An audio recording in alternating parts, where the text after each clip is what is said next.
again, YTT. This video is going to address common modifications. So generally, I would say when I teach, I go middle ground and offer modifications, which is stepping down just a bit, and progressions, which is going to the next level up. This one's going to be about modifications for typical postures. And there'll be another video that will come later with about modifications with props. So this is without props. You know, a lot of times now, because of the teaching online, not everyone has their own props, and you want to try to make class accessible regardless of whether or not you have straps, bolsters, blocks, pillows, blankets, all that good stuff. So this is going to be a way to modify postures with no tools necessary, so that if you have to teach on the fly, or like, you know, I've been teaching at the Commons and we have no access to anything.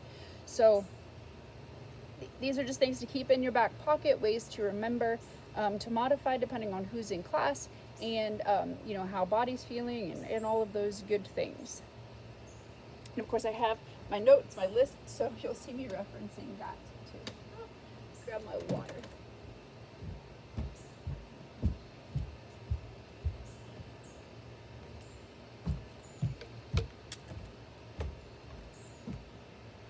All right.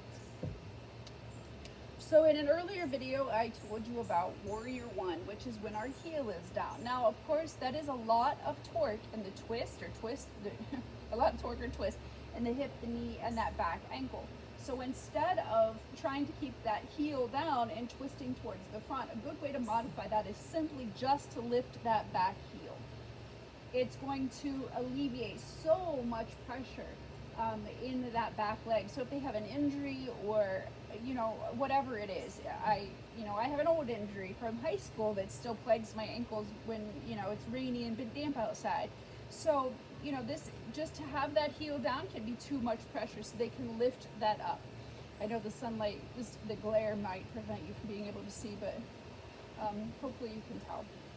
So that is just our high lunge. And like I said, in previous videos, you know, we ideally want that 90-degree angle-ish in that front knee. It's okay if it's a lot wider.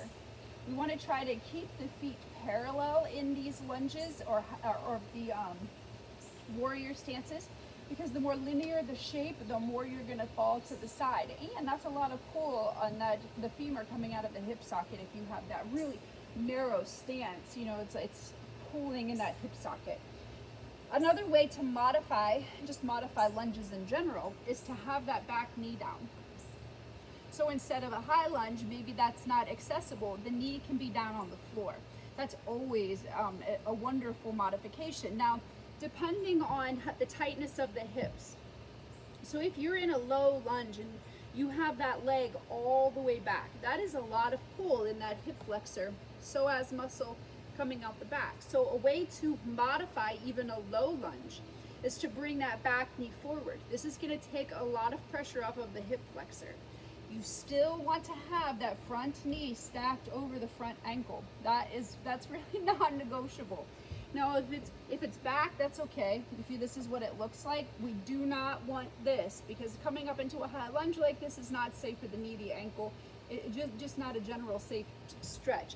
But now, if your hands are on the floor and you want to take a nice little Achilles and ankle stretch in that front leg, just keep the weight of the hands in that, keep the weight of the body in the hands. Then you can still come forward, but don't rise up this way. And I see this all the time, and it just scares the poo out of me. This is not safe, not safe. So, don't want to forget my thing. Hold on. I gotta mark it off. All right. In your low lunges, if that's where you're taking it, hands do not have to bracket that front leg. And we'll talk about this, or maybe Alexander, I'm not sure. You know, when the chest and the knee hit one another, there's not always space for the hands to come to the floor. They might dangle. And if you have no blocks on hand, bring the hands to the inside of that front leg. Now, there are lots of variations of our of lizard pose. I wasn't going to do lizard, but I might as well while I'm down here. So lizard pose is when you have the leg behind is kind of trailing off behind, and you have that front knee forward or front knee is stacked over the ankle. Now, there are variations of lizard. You can take any variation you like. You can let that front knee come open. That's going to be a variation. Coming down onto forearms is a variation of it, a modification of it. There are other ways to progress this. I guess this would be more of a progression, but lizard is when you have one leg forward, one leg is back, and you're really working on opening up that hip flexor. Hands bearing a lot of weight of the upper body here.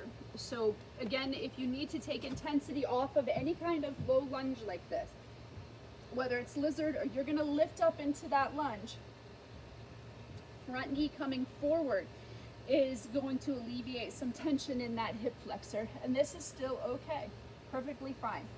A way to modify your low lunges, so whether you have that knee lifted or not, if this is too intense in the quadricep, the hamstring, the groin, you can pull the hips up and back a little bit. So I sink my groin towards the floor, but you can pull back.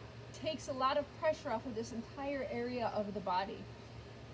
So low lunges are great. Again, a modification of a high lunge, but there are ways to modify that low lunge too to make this more accessible for everyone. A way to cushion your knee if you are in that lunge is to roll up the side of your mat. You can just roll it, place it under your knee. If you have towels, are great, but you know, we don't always have access to that. You can create a loop in your mat. That's a modification to protect the knees. You create the loop, flop it over onto itself, then you've got that triple barrier between you and the floor. I think that's, I'm sure I'll think of other modifications, and we'll hit again when we have our tools. We have the tools to talk. So low lunges, got that. Lizard.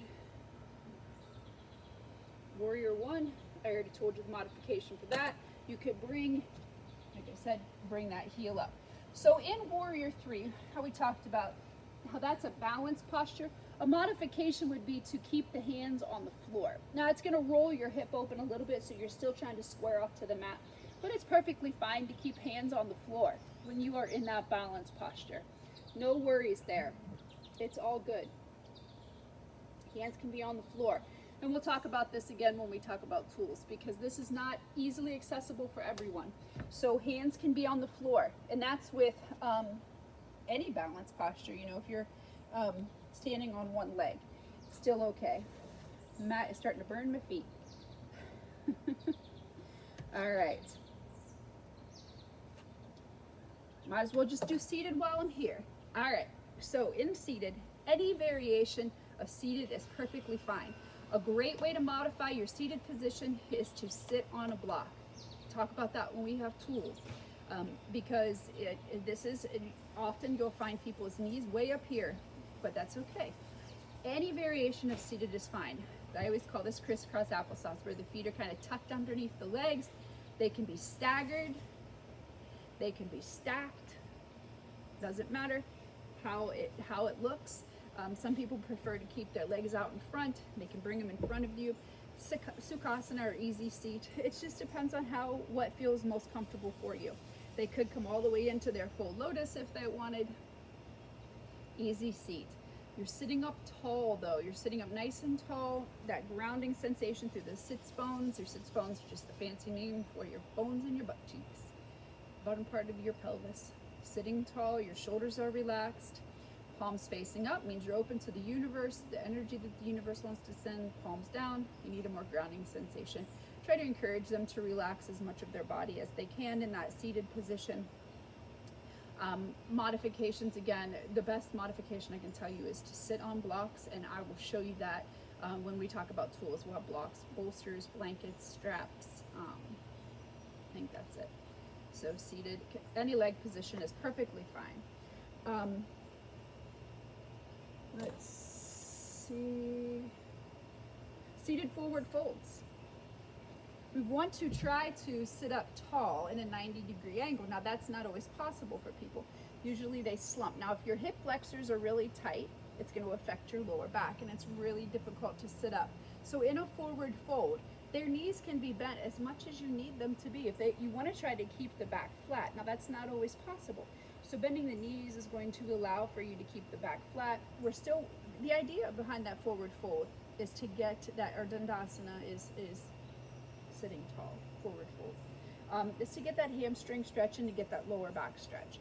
So flexing the feet, but not hyperextending the knees. So don't try to bring the knees, they don't even have to bring the backs of the thighs to the floor. Try to keep your quadriceps loose here. So any variation is okay. There is actually several different variations of forward folds, but modification is to bend the knees. Try to keep the back flat, but if they round out a little bit, that's fine. Cue to hinge forward first and then round out when they can't go any further. It's the same with that wide leg forward fold. This is not an easy posture for a lot of people. Tight quadriceps, tight adductors, tight lower back, tight groin. This is not an easy posture for a lot of people. So we want the feet flexed. Again, knees can be bent. They can also sit on blocks. Now I worry about when they're sitting on blocks because it becomes a suspension bridge with the legs, and then you get that hyperextension. So hinging forward first before rounding out the spine. And we will hit this one again when we talk about tools and blocks. But a modification is just to keep the knees bent. They can just bow over the legs just a little bit. It doesn't matter. It's perfectly fine wherever they go with that forward fold, with their wide leg straddle forward fold. It's the same. Seated forward folds, and it's the same if you have one leg. If it's one leg or two, it doesn't matter. This leg can be bent, the long leg can be bent, the foot is still flexed. It might roll open a little bit depending on their hip, but they want to try to just press their heel into the floor with the foot flexed. If the knee bends a little bit, that's okay. If it bends a lot, that's okay. Tight hamstrings are always going to bend the knee. Err on the side of caution. I've hurt my hamstrings pretty severely, and it took about a year for each side to recover. My left side is still a little wonky, so it takes a long time to recover from those hamstring pulls. Tears, injuries, that's a story for another day. All right, what else can I do here on the floor? Reverse plank. So in our reverse plank, a modification, if this does not work for people, is to do reverse tabletop. So pull the heels in, your knees and your feet are hip distance apart, pressing into the palms of the hands and the soles of the feet. They would lift up to the tabletop. Ideally, you keep the knees over the ankles stacked and your shoulders over wrists. Now, the one thing you want to modify too in your reverse plank or reverse tabletop is the position of the hands. So ideally, fingertips point towards the body. Now that is not always accessible to people, so they can turn their hands off at a slight angle. Do not tell them to turn their hands towards the back of the room. That's a lot of pressure on their wrists. It's not comfortable at all. They could injure themselves. So fingers off at an angle or fingers facing the body. The back is flat. You're pressing the chest forward here, lifting up. So reverse plank can be modified to reverse tabletop.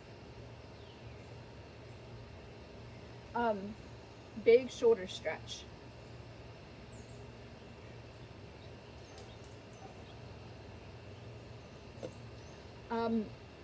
Savasana. Savasana traditionally is, you're out kind of like a starfish with your arms down.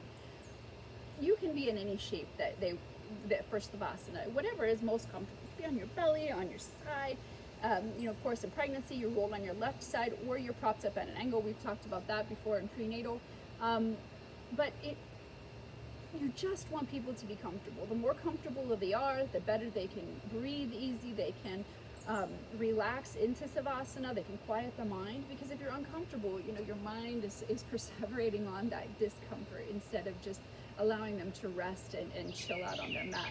So any shape for Savasana is okay. You do not have to be a stickler for that. I mean, if that's in your practice and that's what you want to teach, that's fine, perfectly fine.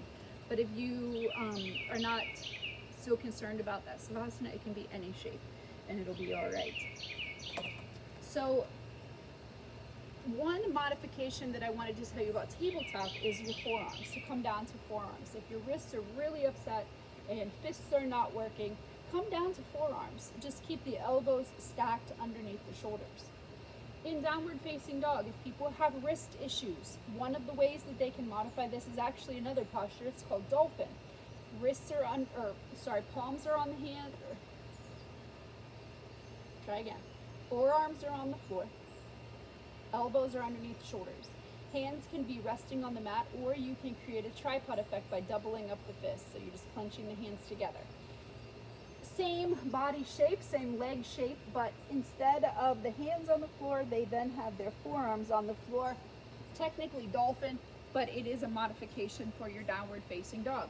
Another modification for downward facing dog is to bend the knees. Not letting the knees come down to the mat, but instead bend the knees, point the knees towards the triceps, flattening out the back, pressing the belly towards the thighs. Their heels never have to touch the ground. The legs never have to be long. We want to work on flattening out the back as best as possible here, instead of working on trying to get those heels to the floor. And it may not be anything to do, may not have anything to do with the flexibility, but just how their bones are put together. You know, your skeletal frame, everybody's frame is just a little bit different. So you can come down to forearms, you can bend the knees. There are lots of things you can do to progress downward facing dog. We'll talk about that in another video. All right. Standing forward folds. So actually, let me just walk you through a modified sun salutation, because then I'll include all the modifications there. Whew, got dizzy. We start in Tadasana. There's not a lot to modify there, but if they can't lift their arms, that's okay. They can just keep their arms down by their sides. In their sun salutation, when they come into their forward fold, their knees can be as bent as they would like them to be. Feet generally about hip distance apart. But bending the knees is going to take a lot of tension off of the hamstrings, the lower back. They might be able to relax into this if they keep the knees bent. You know, don't hyperextend the legs. My legs are hyperextended right now. I'm locking out my knees. Not okay. That's not safe for your legs.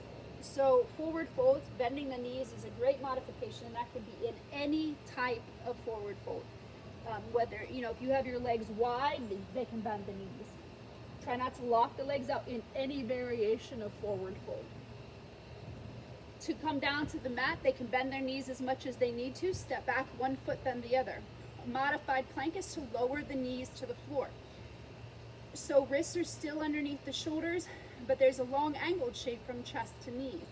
Core is still nice and tight. Knees are on the floor. It can be tops of the feet flat or toes on the floor. Some people lift up their ankles or lift up their feet. That's perfectly fine. This is our modified plank position.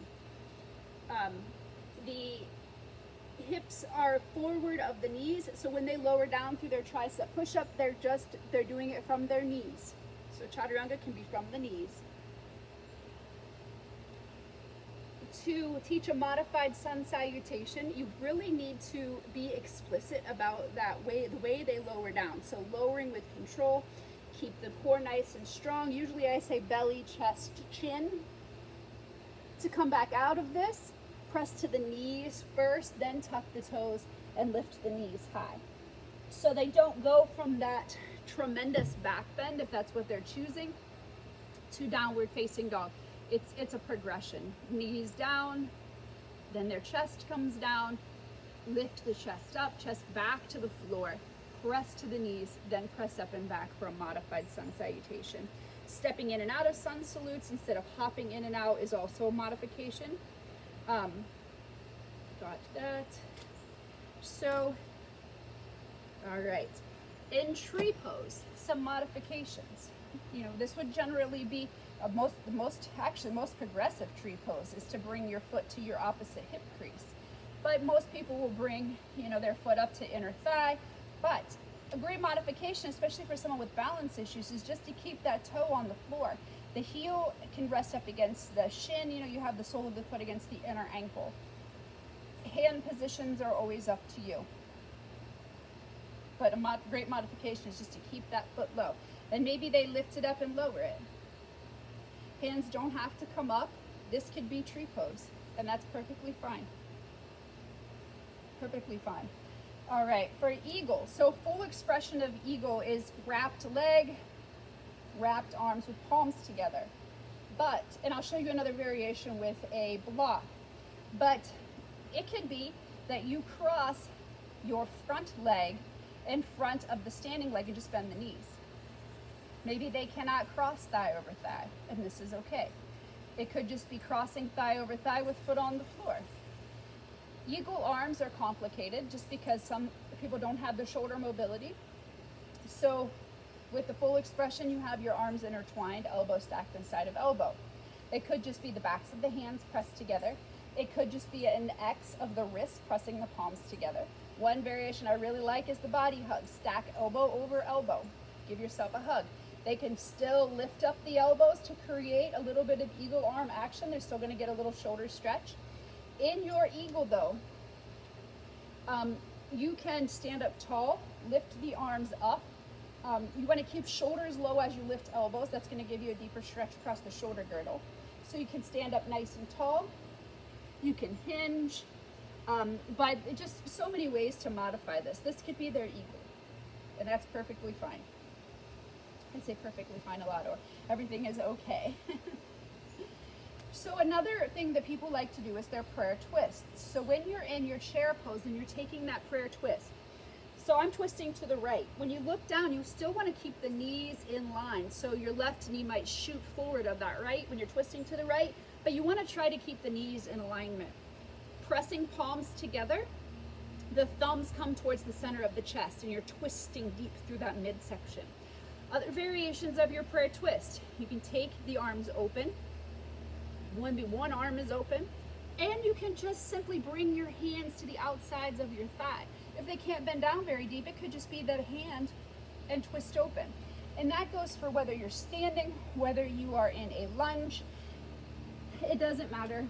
The prayer twist doesn't have to be the full expression with the elbow attaching to the outside of the knee. It could just simply be the hands coming to the outside of the knee, and you're just giving yourself that twist.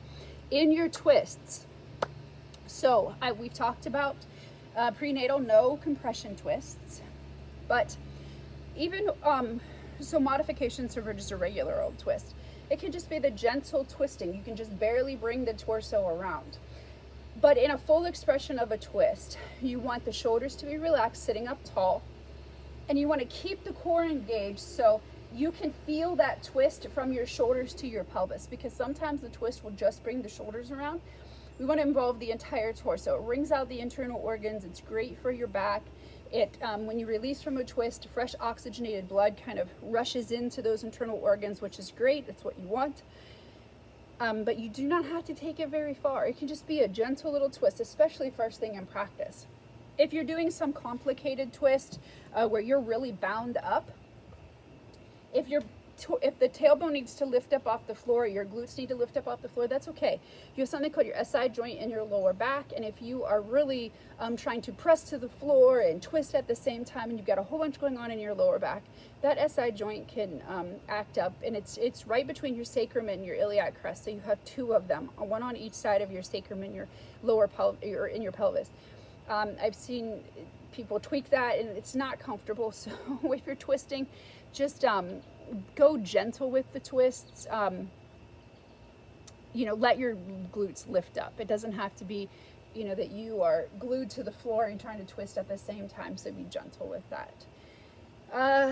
Let's see. That was tree, eagle. My notes. I take lots of notes. I have lots of notebooks full of notes. All right. So I will put the title, or I will put well, I'm just going to put modifications part 1 in the title. So if you need to revisit this, you can, and I will meet up with you guys later for some tools for further modifications.